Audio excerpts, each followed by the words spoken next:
астын бетін ашық тастама. Ертеде бір күйеу болыпты. Ол аяғы ауыр әйелдердің босануына жәрдемдеседі екен. Әйелдер қолы жеңілдеп оның алдына жиі келіпті. Бір күні түн ортасында есігін біреу қағады. Күйеу есікті ашса, ешкім жоқ. Кемпір қағыс естіген шығармын деп төсегіне қайтып келіп жатады.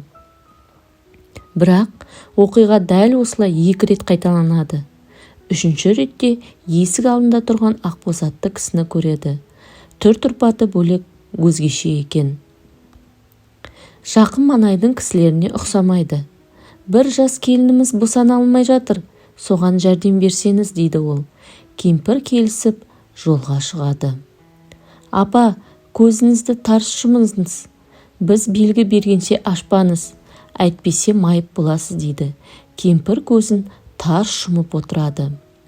Жолда гүрсілдеген салдырлаған оқыс дыбыстар шығып, зәресін ұшырады. Бір жерге жеткенде, апа, көзіңізді ашыңыз, деген дауыс естіледі. Қараса, бір үйге келіпті. Төрде жас келіншек босана алмай қиналып жатыр екен. Кемпір оны аман есен босандырып алады. Нәрестені кіндігін кесіп, баланы шомылдыратын су әкеліңдер, дейді.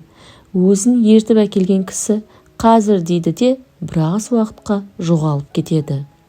Сәлден кейін су емес бір шара сүт әкеледі. Кемпір түсінбей таң қалады. Баланы шомылдырып жатып қараса, шара көршісінің сүт құятын ыдысына ұқсайды екен.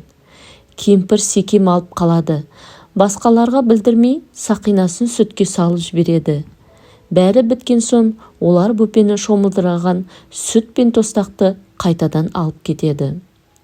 Үй иелері оған мол сый сияпат беріп, үйіне әкеліп тастайды.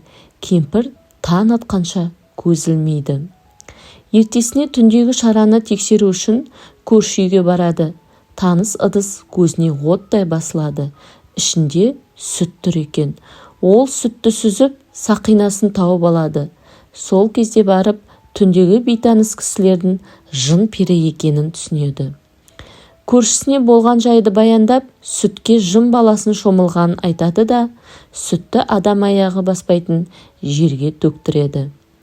Көрші үйдің келіні бұрыннан салақ еді. Ырым-тыйым талаптарға жеңіл қарайтын.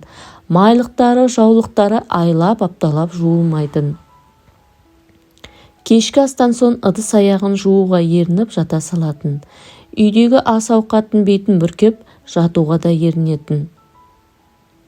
Сол күні түнде сүттің бетін жаппастан жатып қалыпты. Оның ашық-шашық ыдыстарын жын-жыбырлар жалап кетеді екен. Соның кесірінен үйінің берекесі қашып, байы еселеп мал тапса да бақуатты өмір сүрмейтін.